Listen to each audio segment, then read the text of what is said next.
Good morning, good morning. It is bank holiday in England and it's a glorious day. I'm representing the Pink today, Joseph Connor's Experience. If you don't know him, check him out, amazing British wrestler. Today's pretty much a family day, so we're just heading, it's 10 o'clock in the morning, so we're just heading for a bit of brunch by the river where I live in Ely. So there's this amazing river and there's like an American diner just on the river, so we're going to sit and watch the world go by for a few hours and then just enjoy a family day of a barbecue later, I think.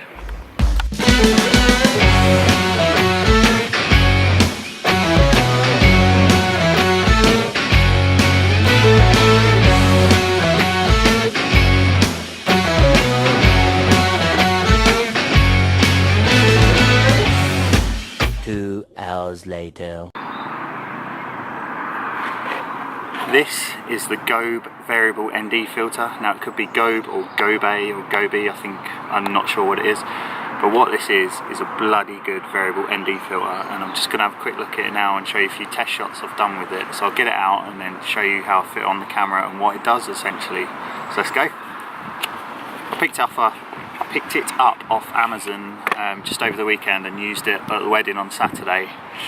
I have this thing with Amazon, God, it's like hard to get into, they package it well. I have this thing with Amazon and equipment is I'll always, it sounds stupid, but I'll always buy the cheapest thing first, try it out, they're usually crap, but I always try things out first and then I can always send it back if needs be, rather than going straight for the big name brands like Manfrotto or in this case Tiffin or Hoya. But I thought this would be a perfect opportunity, and this is it, it's tiny.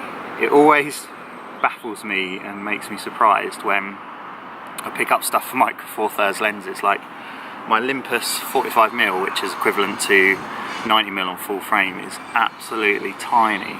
Can you see? Like I thought this was a joke when I first got it as a lens, but I love the lightness of it. I can just whack it in my pocket if needs be. So yeah, the filter is absolutely tiny as well. Just want to say, if you can hear a circular saw in the background, it seems nowhere in the UK is safe from a circular saw sound. No matter what time of day, what time of year, wherever you are, there's always a circular saw in the background, so I'm sorry about that, but I am on location. Back to the ND filter. So basically what a variable ND filter is, a lot of people describe it as sunglasses for your lens, and that's exactly what it is. It basically helps reduce the amount of light coming into the lens to allow you to get a more balanced picture in bright sunlight. Now you can get ND filters with different stops, which obviously you can get different ones for different intensity of the light it allows through, but this is a variable one, so it changes as you spin the, I don't know what it is, circular bit. No, I'm bloody technical with these reviews, aren't I? But hey ho, that's what it's all about. Excuse my dirty lenses, I'm horrendous at cleaning my lenses, trying to get better. Spent a weekend with Tom, who is immaculate with his lenses, and it kind of made me feel a bit is it insuperior a word, with my lens cleaning abilities, so I'm trying to get on top of that. But anyway, hey ho, so it just screws on top of the lens. Am I going to be able to do it first time? Yay! There we go. So that's on, and then at the top, I don't know if I can show you, is on the top it has like a little meter which says max and minimum. So if you know you're at the minimum, it's basically what it's doing is it's letting in, it's like a clear filter, so it's letting in just the same amount of light as if you didn't have it on. And then as you tweak and go towards max, what it does is it turns the filter darker and darker, so that by the time you get to max it's pretty much black. Don't know if you can see that. And what that's doing is it's obviously stopping more light coming into the lens and allowing the picture to be a bit darker, which if you've got bright sunlight is amazing. Now to talk about why I got this is usually on weddings I usually stop down the shutter. So the general rule is if you're shooting at 25 frames per second, then your shutter should be around 1/50th. If you're shooting at 50 frames per second, it should be about 1/100th. So basically they call it the 180-degree shutter rule. So generally it should be double, the shutter speed should be double what your frames per second is. Now, a lot of people, a lot of purists I would say, try and keep to that no matter what. But on weddings it's so busy that I've just kind of been putting the shutter down to stop the amount of light coming in the lens and getting the shot that I needed. Again, at weddings it's so bloody frantic that I found but even doing that short task, I can miss a shot. So I thought I'd try out the variable ND and see if it kind of speeded up my workflow on location shooting weddings.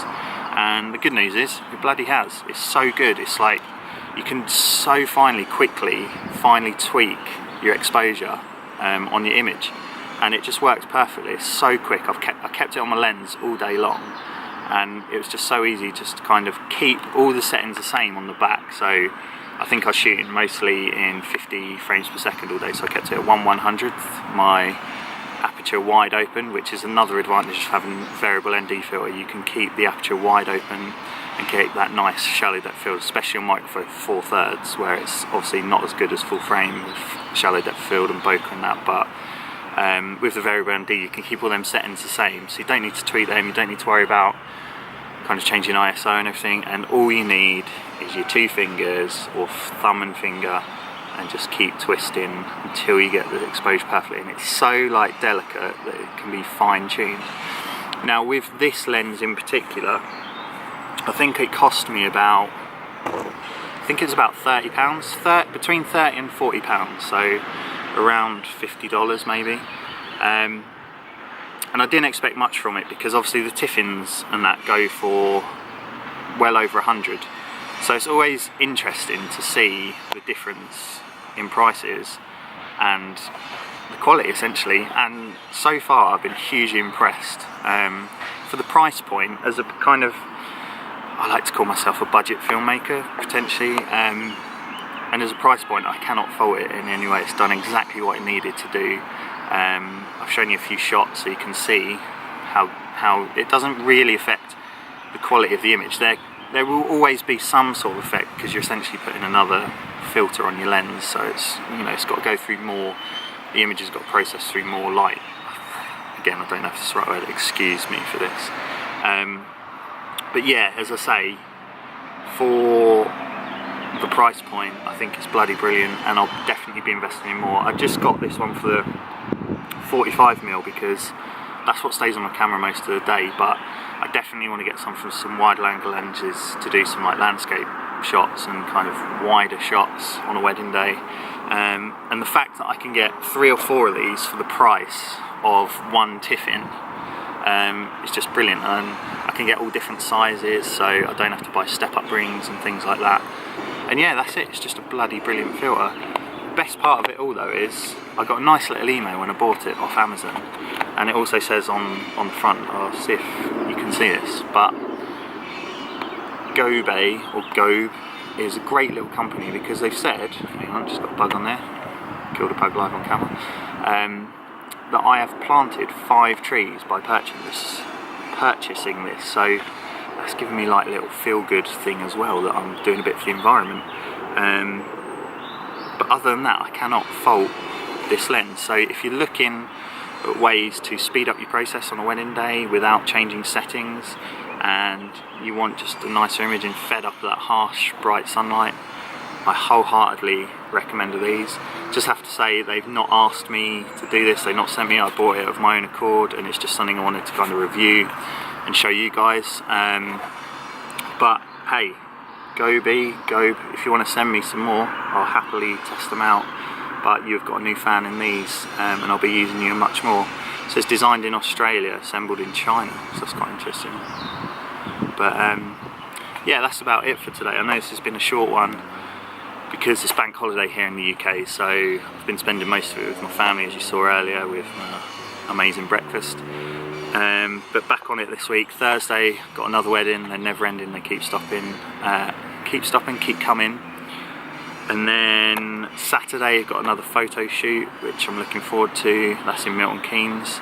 Just trying to keep these things coming, just to keep me on top of my creativity and pushing through that perfectionism barrier. But yeah, so I'm sorry this is a bit of a short one today, but hopefully you got a bit of value through this, and hopefully you go and let me know if you go and buy one, or if you've got one and how you get on with them. Leave a comment below.